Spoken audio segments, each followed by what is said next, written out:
हाय सबको मेरे चैनल के लिए स्वागत करती हूँ।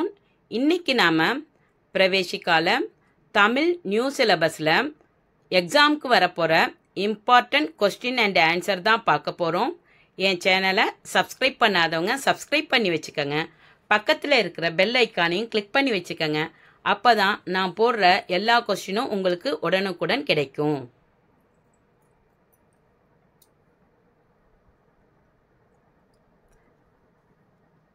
ஹிந்தியில் பிரவேசிக்கா தேர்ட் பேப்பரில் 50 மார்க்ஸ் ஹிந்தியும் 50 மார்க்ஸ் தமிழும் வரும். இதில் செகண்ட் பகுதியான 50 மார்க்ஸ் தமிழ் பற்றி தான் இப்போ பார்க்க போகிறோம். ஃபர்ஸ்ட் ரோமன், ஏதேனும் 2 குறள்களை அடிப்பிரழாமல் எழுதுக அப்படின்னு கேட்டிருப்பாங்க. கடவுள் வாழ்த்திலேருந்து 2 குறள், ஒழுக்கமுடைமையிலேருந்து 2 குறள் கேட்டிருப்பாங்க. இதில் நான் கடவுள் வாழ்த்தில் உள்ள 10 குறளையும் கொடுத்துருக்கேன். இதுலேருந்து கண்டிப்பாக 2 வந்துடும். அதனால் இதை நல்லா படிச்சுக்கோங்க. இதுக்கு ஒவ்வொரு குறளுக்கும் 5 மார்க்கு 10 மார்க்கு. ஃபர்ஸ்ட் ஒன், அகர முதல எழுத்தெல்லாம் ஆதி பகவன் முதற்றே உலகு. செகண்ட் ஒன், மலர் மிசை ஏகினான் மானடி சேர்ந்தார் நிலமிசை நீடு வாழ்வார். தேர்ட் ஒன், வேண்டுதல் வேண்டாமை இலானடி சேர்ந்தார்க்கு யாண்டும் இடும்பை இல. ஃபோர்த் ஒன், இருள் சேர் இருவினையும் சேரா இறைவன் பொருள் சேர் புகழ் புரிந்தார் மாட்டு. ஃபிஃப்த் ஒன், பொறிவாயில் ஐந்தவித்தான் பொய்தீர் ஒழுக்க நெறி நின்றார் நீடு வாழ்வார். சிக்ஸ்த் ஒன், தனக்கு உவமை இல்லாதான் தாள் சேர்ந்தார் கல்லால் மனக்கவலை மாற்றல் அரிது. கோலில் பொறியில் குணமிலவே என் குணத்தான் தாளை வணங்கா தலை. எய்த் ஒன், பிறவி பெருங்கடல் நீந்துவர் நீந்தார் இறைவனடி சேராதார். நைன்த் ஒன், கற்றதனால் லாய பயனென்கொள் வாலறிவன் நற்றாள் தொழார் எனின். டென்த் ஒன், அறவாழி அந்தணன் தாள் சேர்ந்தார் கல்லால் பிறவாழி நீந்தல் அரிது. நான் இதில் கற்றதனால் ஆய பயனன்களும் அறவாழி அந்தணனும் லாஸ்ட்டாக அப்லோட் பண்ணியிருக்கேன். ஏன்னா இது February 2024 கேட்டிருந்தாங்க. அதனால தான் இது ரெண்டுத்தையும் லாஸ்ட்டாக அப்லோட் பண்ணியிருக்கேன்.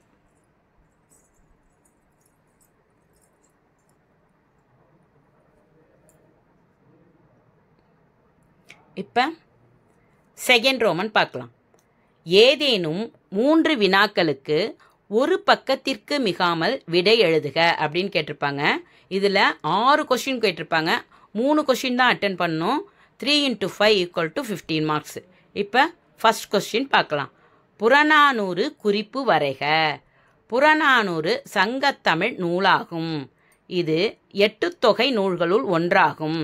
இந்த நூலின் பாடல்கள் 4 அடி முதல் 40 அடி வரையிலான ஆசிரியப்பாவில் அமைந்துள்ளன.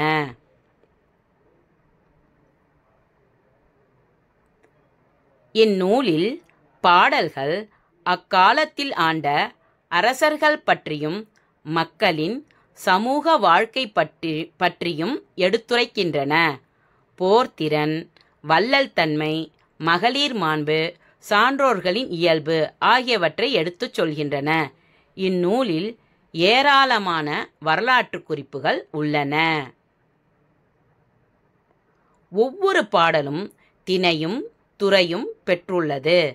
பாண்டியன் நெடுஞ்செழியன், கரிகால் சோழன், சேரன் செங்குட்டுவன் போன்ற அரசர்களை பற்றிய பாடல்கள் இந்நூலில் உள்ளன. இப்பாடல்கள் 150க்கும் அதிகமான புலவர்களால் பாடப்பெற்றவை. இதுதான் ஃபர்ஸ்ட் ஒன்னுக்கான ஆன்சர். நல்லா பார்த்துக்கோங்க. இப்போ செகண்ட் ஒன், கீழே கொடுக்கப்பட்டுள்ள பாடல் வரிகளின் பொருளை எழுதுக அப்படின்னு கொடுத்து இந்த பாட்டை கொடுத்துருப்பாங்க. யாதும் ஊரே யாவரும் கேளீர் தீதும் நன்றும் பிறர் தர வாரா நோதலும் தனிதலும் அவற்றோர் அன்ன சாதலும் புதுவது அன்றே வாழ்தல் இனிதென மகிழ்ந்தன்றும் இளமே அப்படின்னு இப்படி கொஸ்டின் கேட்டிருப்பாங்க. இதுக்கான பொருளை தான் நம்ம எழுத போகிறோம். இவ்வரிகள் புறநானூற்றிலிருந்து எடுக்கப்பட்டுள்ளது. இதனை எழுதியவர் கணியன் பூங்குன்றனார் ஆவார். எங்களுக்கு இந்த உலகில் உள்ள எல்லா ஊரும் எங்கள் ஊரே. எல்லா மக்களும் எங்கள் உறவினர்களே. தீமையாக இருந்தாலும் நன்மையாக இருந்தாலும் அது நமது செயலாலேதான் வருகிறது, பிறரால் வருவதில்லை. பிறரால் நம்மை வருத்தப்படச் செய்ய முடியாது, நமக்கு ஏற்பட்ட வருத்தத்தை நீக்கவும் முடியாது. இந்த உலகில் பிறந்தவர்கள் ஒரு நாள் இறந்து போவார்கள் என்பதை நாங்கள் நன்றாக அறிவோம். எனவே நாங்கள் இந்த வாழ்க்கையை இனிதென்று நினைத்து மகிழ்வதும் இல்லை. இதுதான் இந்த பாட்டுக்கான பொருள். இதை நல்லா பார்த்துக்கங்க. இப்போ தேர்ட் ஒன், திரிகூட ராசப்ப கவிராயர் பற்றி குறிப்பு வரைக. திரிகூட ராசப்ப கவிராயர் திருநெல்வேலி மாவட்டம் விஜயநாராயணம் என்னும் ஊரில் 18ஆம் நூற்றாண்டில் பிறந்தவர். இவர் சைவ வேளாளர் குலத்தைச் சார்ந்தவர். இவர் இளம் வயதிலேயே தமிழ் கல்வி நன்கு பயின்று அதில் செய்யுள் எழுதும் திறனும் பெற்றவர். இவர் ஸ்லேடை, உவமை ஆகியவற்றை பாடுவதில் சிறந்தவர். வடகரை அரசரான சின்னஞ்சாதேவரின் அவைகளப் புலவராக விளங்கியவர். இவர் எழுதிய திருக்குற்றால குறவஞ்சி, திருக்குற்றால மாலை, திருக்குற்றால நாதர் உலா ஆகியவை புகழ்பெற்றவை. இதுதான் இதுக்கான ஆன்சர். நல்லா பார்த்துக்கோங்க. இப்போ 4th கொஸ்டின், குற்றால குறவஞ்சி பற்றி குறிப்பு வரைக. குற்றால குறவஞ்சி தமிழ் சிற்றிலக்கிய வகைகளில் ஒன்று. இந்நூல் திரிகூட ராசப்ப கவிராயர் என்பவரால் 18ஆம் நூற்றாண்டில் இயற்றப்பட்ட நூலாகும். தமிழ்நாட்டின் தென்கோடியில் தென்காசிக்கு அருகில் அமைந்திருக்கும் குற்றாலம் என்னும் ஊரின் சிறப்பை புகழ்ந்து பல பாக்களை ஆசிரியர் இந்நூலில் எழுதியுள்ளார். இந்நூலின் வாயிலாக குற்றாலமலையின் சிறப்பினையும் குற்றாலநாதர் வரலாற்றினையும் அறிந்து கொள்ள முடிகிறது. மேலும் இந்நூலில் குறிஞ்சி நில மக்களின் பல்வேறு வாழ்க்கை முறை பற்றி அறிந்து கொள்ள முடிகிறது. இந்நூல் இனிய ஓசை தரும் சந்த நயத்துடன் கூடிய பாடல் கொண்டது. இதுதான் இதோட ஆன்சர். நல்லா பார்த்துக்கோங்க. இப்போ 5th ஒன், ஆசார கோவையில் கூறப்படும் 8 நல்லொழுக்கங்கள் யாவை? ஃபர்ஸ்ட் பாயிண்ட், பிறர் செய்த நன்மையை மறவாதிருத்தல். செகண்ட் ஒன், பிறர் செய்த தீமைகளை பொறுத்து கொள்ளுதல். தேர்ட் ஒன், இனிய சொற்களை பேசுதல். 4th ஒன், பிற உயிர்களுக்கு துன்பம் செய்யாதிருத்தல்.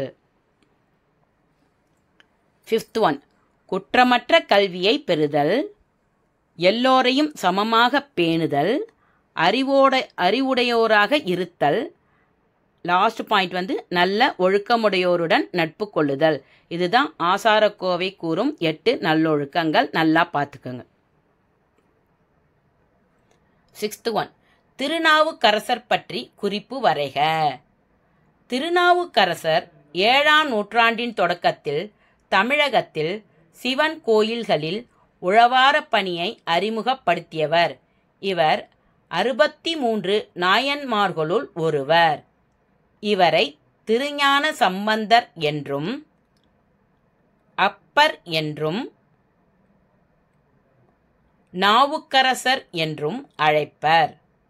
இவர் தாண்டகம் என்னும் விருத்த வகையை பாடியதால் தாண்டக வேந்தர் என்றும் அழைக்கப்படுகிறார். இவர் திருமுனைப்பாடி நாட்டிலே திருவாமூரில் பிறந்தவர். இவர் இயற்பெயர் மருள் நீக்கியார். இவரின் தந்தை புகழனார், தாயார் மாதினியார், தமக்கை திலகவதியார் ஆவர். இவர் சைவ சமயத்தை விட்டு சமண சமயத்தில் இருந்தார். பின்பு தீராத வயிற்றுவலி நோயால் அவதிப்பட்டார். தனது தமக்கையின் ஆலோசனைப்படி சிவனை நினைத்து துதி பாடினார்.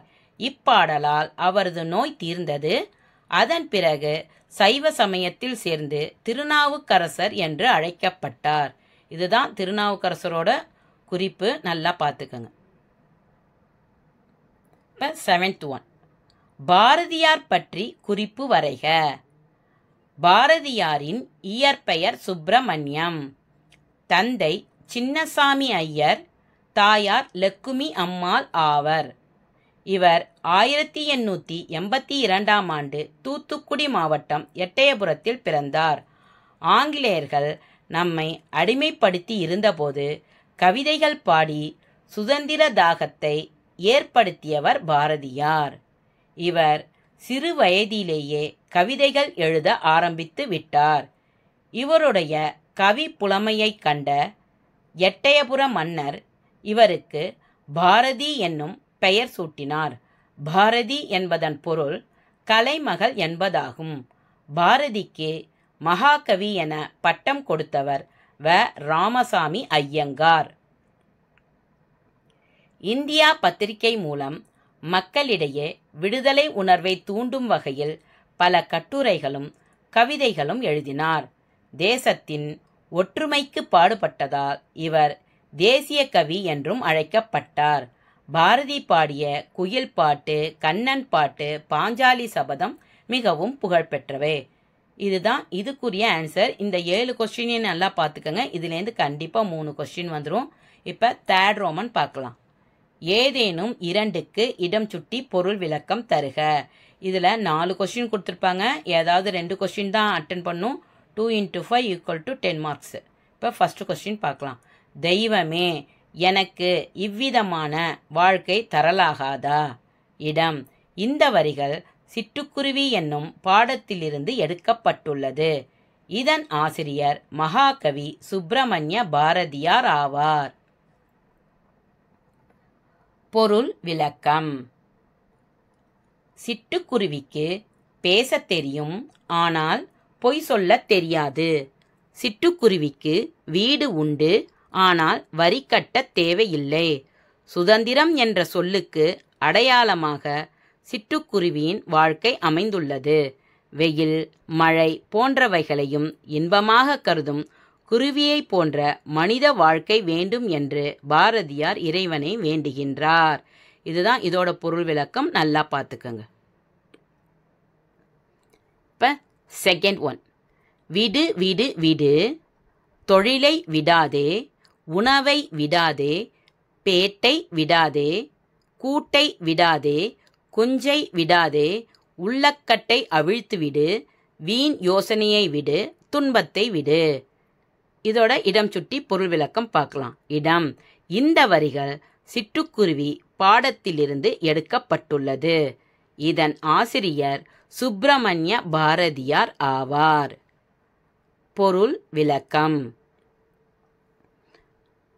நல்வாழ்க்கை வாழ்வதற்கு நாம் சிலவற்றை விட்டுவிட வேண்டும், சிலவற்றை விட்டுவிடக் கூடாது.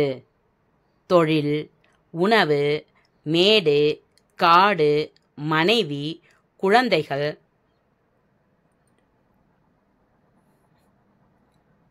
இவற்றை விட வேண்டாம் என்றும், துன்பம் மற்றும் தேவையற்ற எண்ணங்களை விட்டுவிடுமாறும் இறைவன் தனக்கு குருவிகள் மூலம் கற்றுக் கொடுப்பது போல் உள்ளது என்று பாரதியார் கூறுகிறார்.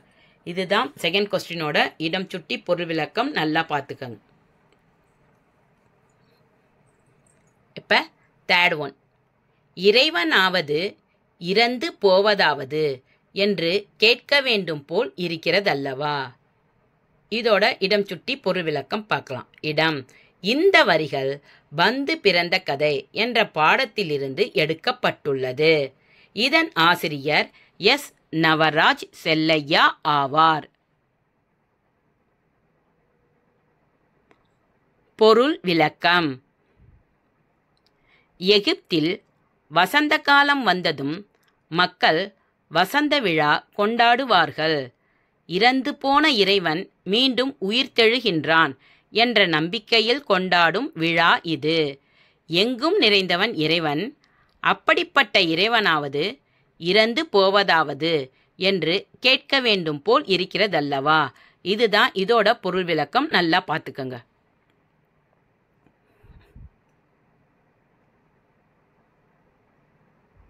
Fourth one.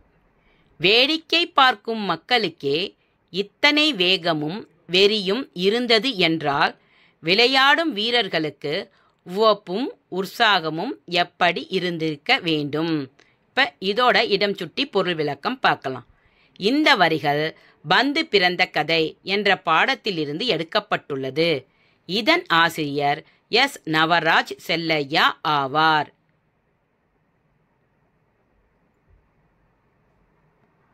பொருள் விளக்கம். மைதானத்தில் கால்பந்து விளையாட்டு நடந்து கொண்டிருந்தது. விளையாட்டை பார்க்க ராஜாவே வந்து விட்டார். இதனால் மக்கள் வெள்ளம் போல் திரண்டிருந்தார்கள். விளையாட்டை பார்த்த மக்கள் ஆரவாரம் செய்தார்கள். அந்த உற்சாகத்தில் வீரர்கள் வேகமாக விளையாடினார்கள். அவர்களது கால்பட்டு பறந்த பந்தை பார்த்துதான் அவர்களது உற்சாகத்தை அறிந்து கொள்ள முடிந்தது. இதுதான் இதற்கான பொருள் விளக்கம். நல்லா பார்த்துக்கங்க. இப்போ 5th ஒன். நம்முடைய நாட்டில் இப்படி ஓர் ஏழ்மை நிலை இருக்கிறது என்று இதுவரையிலும் எமக்கு தெரியாமல் போனது பெருங்குறையே. இதோட இடம் சுட்டி பொருள் விளக்கம் பார்க்கலாம். இந்த வரிகள் பந்து பிறந்த கதை என்ற பாடத்திலிருந்து எடுக்கப்பட்டுள்ளது. இதன் ஆசிரியர் எஸ். நவராஜ் செல்லையா ஆவார். இதில் கற்பனையான நகைச்சுவை கதையை ஆசிரியர் கூறுகிறார். பொருள் விளக்கம். பந்தை எடுத்துக்கொண்டு கோல் போட முன்னேறிய வீரர்களை பார்த்து ராஜா, இது சும்மா கற்பனையாக ஆசிரியர் எழுதியிருப்பார் சிரிப்பா, ஒரு பந்துக்காக அவர்கள் சண்டை செய்கின்றனர் என்று தவறாக எண்ணிவிட்டார். பந்தை பற்றியும் விளையாட்டை பற்றியும் ராஜாவிற்கு சரியான புரிதல் இல்லை. அவர் நல்ல அரசர், மக்களின் நலம் நாடுபவர். எனவே ஒவ்வொருவருக்கும் ஒரு பந்து தர முடியாமலா நாடு ஏழ்மை நிலையில் இருக்கிறது என்று வருத்தப்படுகிறார். இதுதான் இதற்கான பொருள் விளக்கம். இப்போ 6th ஒன். முன்பு எங்களை பார்த்தவர்கள் இப்போது எங்களை பார்த்தால் அடையாளமே கண்டுபிடிக்க மாட்டார்கள். இதோட இடம் சுட்டி பொருள் விளக்கம் பார்க்கலாம். இடம். இந்த வரிகள் யார் குற்றம் என்ற பாடத்திலிருந்து எடுக்கப்பட்டுள்ளது. இதன் ஆசிரியர் கி. வா. ஜெகநாதன் ஆவார். பொருள் விளக்கம். பாணன் நல்லியின்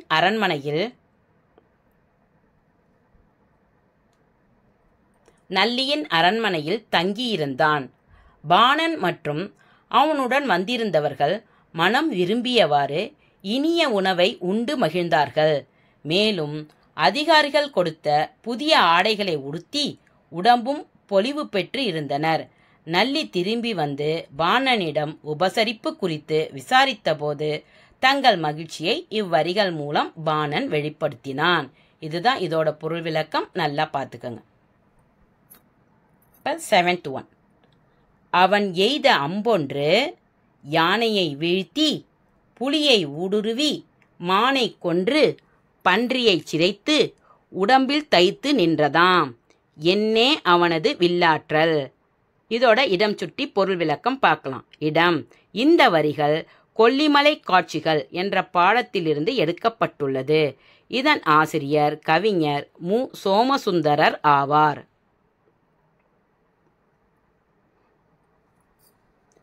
பொருள் விளக்கம். ஓரி வில்லாற்றலில் சிறந்து விளங்கினான்.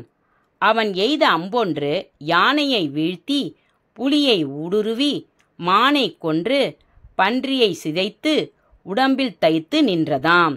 இம்மாதிரியான வில்லாற்றலினால்தான் அவன் வல்வில் ஓரி என்று புகழ்பெற்றான். இதுதான் இதற்குரிய பொருள் விளக்கம். நல்லா பார்த்துக்கங்க.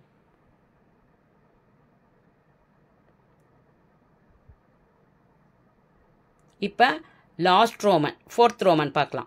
ஏதேனும் 3 வினாக்களுக்கு ஒரு பக்கத்திற்கு மிகாமல் விடை எழுதுக. இதுவும் ஃபர்ஸ்ட் ரோமன் மாதிரி தான். 6 கொஸ்டின் கேட்டிருப்பாங்க. ஏதாவது 3 தான் அட்டென்ட் பண்ணும். 3 × 5 = 15 மார்க்ஸ். இப்போ ஃபர்ஸ்ட் கொஸ்டின். பராசக்தியை நோக்கி மகாகவி சுப்பிரமணிய பாரதியார் கூறும் மந்திரங்கள் யாவை?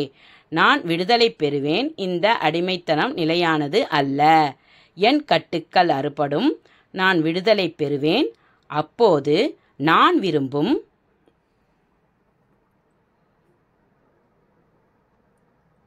செயல்களை செய்வேன். நான் இவற்றை செய்ய எனது சக்தி வளர்ந்து கொண்டே வரவேண்டும். வைரம் போன்ற உறுதியான உயிர் வேண்டும். அந்த உயிர் என் உடலுக்கு உறுதி, நேர்மை இவற்றை தர வேண்டும். பிற உயிர்களுக்கு நான் தீமை செய்ய மாட்டேன். பிற உயிர்களால் எனக்கு தீங்கு நேராமல்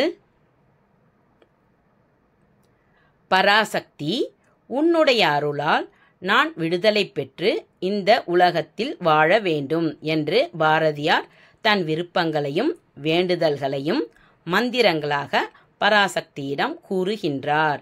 இதுதான் ஃபர்ஸ்ட் ஒன்னோட ஆன்சர். இப்போ செகண்ட் ஒன் பார்க்கலாம்.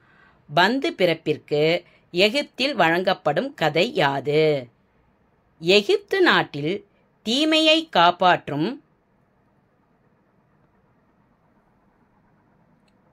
கடவுளின் பெயர் செட் என்பதாகும். நன்மையை காக்கும் கடவுளின் பெயர் ஓசிரிஸ் என்பதாகும். இரண்டு கடவுளுக்கும் எப்போதும் போராட்டம்தான், யார் ஆள்வது, தலைமை ஏற்பது என்று. மழைக்காலத்தில் செட் கடவுள் ஓசிரிஸை கொன்றுவிடும். வசந்த காலம் வந்ததும் ஓசிரிஸ் மீண்டும் உயிர் பெற்று வந்துவிடும் என்பது எகிப்தியர்களின் நம்பிக்கை. இதனை நாடகமாக நடிப்பது எகிப்தியர்களின் வழக்கம். அப்போது தோல் பொம்மைகளை ஊர்வலமாக எடுத்துச் சென்று மோதிக்கொள்ளச் செய்வார்கள். பொம்மைகளின் கிழிந்து போன தலைகளை வைத்துக்கொண்டு இரண்டு பிரிவினரும் மோதிக்கொண்டனர். இந்த தலையின் அமைப்பே பந்தாக மாறியது என்பது எகிப்து சொல்லும் கதை. இதுதான் இதோட ஆன்சர். நல்லா பார்த்துக்குங்க. இப்போ தேர்ட் கொஸ்டின். பேச்சு எவ்வாறு இருக்க வேண்டும் என்று ஆசிரியர் கூறுகிறார்? பேச்சு என்பது ஒரு கலை. அது உலகையே தன்வயப்படுத்தும் ஆற்றல் வாய்ந்தது. பேசும் பேச்சு நண்பர்களை பகைவர்களாக மாற்றக்கூடாது.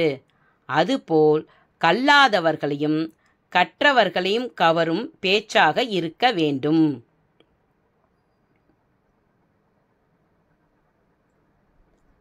பகையை மறந்து நட்பு கொள்ளத்தக்க பேச்சாக இருக்க வேண்டும்.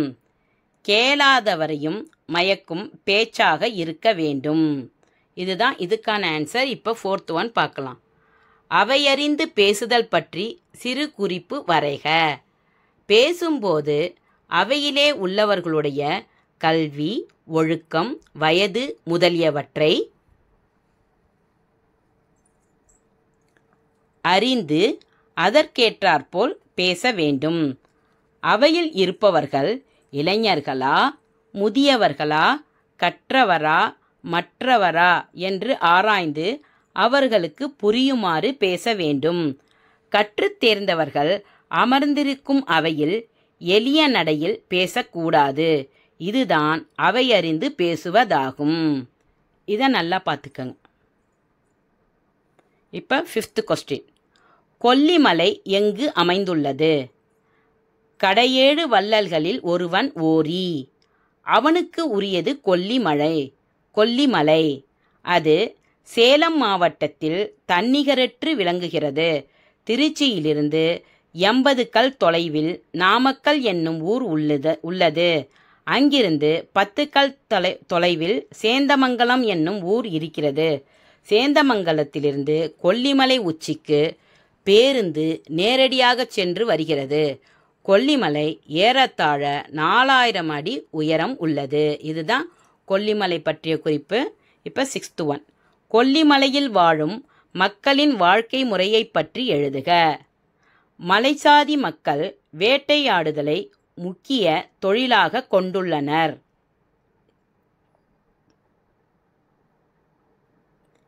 இரவிலும் வேட்டையாடச் செல்கின்றனர். வேட்டையாடி வந்த பன்றியை விருந்தாக படைப்பதை பெருமையாக கூறுகின்றனர். அவர்கள் தெய்வ பக்தியும் அன்பு உள்ளமும் எளிய வாழ்க்கையும் கொண்டு இன்பமாக வாழ்கின்றனர்.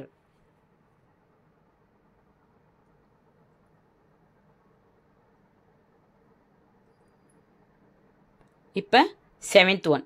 நல்லியின் அரண்மனையில் பாணனுக்கு கிடைத்த விருந்தோம்பல் பற்றி எழுதுக. பாணன் நல்லியின் அரண்மனையில் தங்கியிருந்தான். அவன் மற்றும் அவனுடன் வந்திருந்தவர்கள் மனம் விரும்பியவாறு இனிய உணவை உண்டு மகிழ்ந்தார்கள். உணவு உண்டதும் ஏற்படும் களைப்பை போக்க பாணன் இளைப்பாற வேண்டியிருந்தது.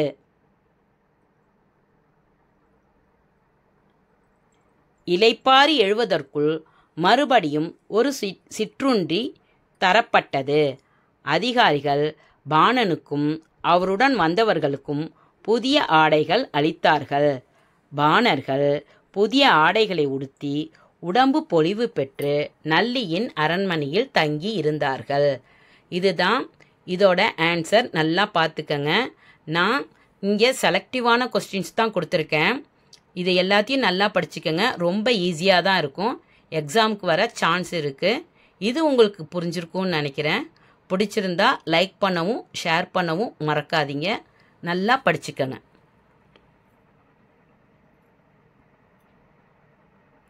சென்னை ஸ்டூடெண்ட்ஸ்க்கு நான் பிரவேசிக்க ஆகஸ்ட் 2024 கொஸ்டின் பேப்பர் தனியாகவே அப்லோட் பண்ணியிருக்கேன். அதனால் அதை நல்லா பார்த்துக்கங்க. அதில் உள்ள தமிழ் கொஸ்டின்ஸை நல்லா அட்டன் பண்ணி படிச்சுக்கங்க. All the best. மிக்க நன்றி.